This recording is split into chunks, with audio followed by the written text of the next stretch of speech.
Alright, good morning mga farmers. So kita niyo po, no, ganda po ng ating tanim po na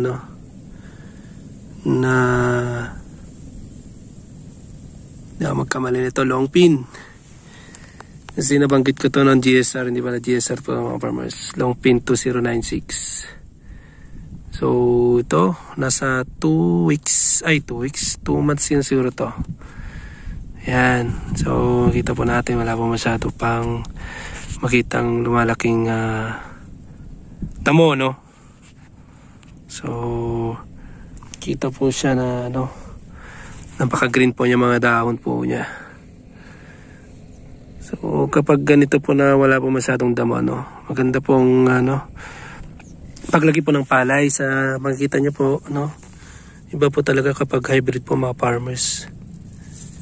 Kita nyo po yung mga gipi po niya. Lalaki po, Yan. Itong stem po niya. Yo, dami, So ito, pag nag-start pa lang siya, mga 2 buwan, ganyan pa. Ganyan pa lang karami siya. Pero yan, habang lumalaki yan, dumadami po ang kanyang stem, So, paglaki po niya, halos masasakupan niya itong wala pong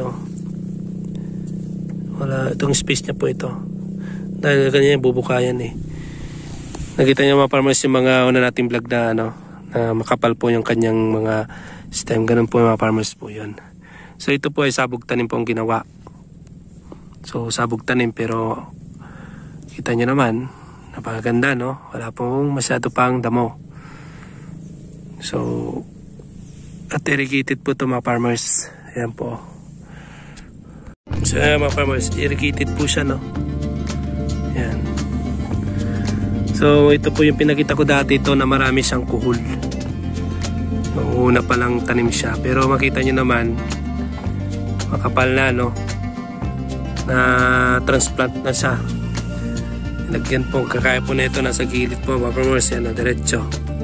So pag yan, dumami po yung kanyang stem po,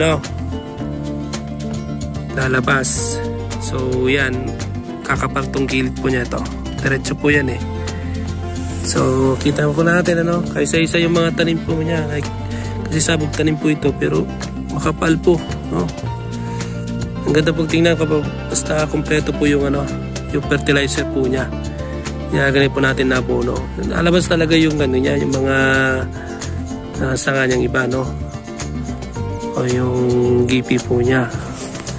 So kapal po mga farmers. Ito dati po pinakita ko sa inyo, ito ang daming kuhol.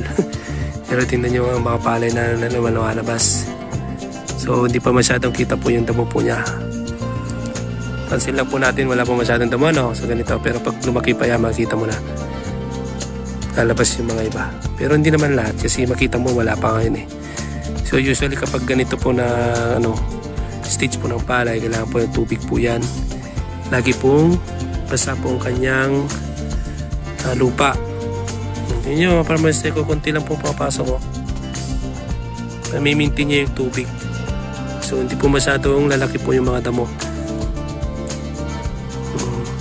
Hindi kaya nun sa atin na ilang araw lang wala naman tubig dahil hindi po siya irrigated. Ito irrigated po mga farmers, talagang alaga po sa tubig. So yan mga farmers, sinare po lang po natin itong pinakita lang po natin update. 1 hectare, pero 0.5 lang sa atin dito. So maraming salamat.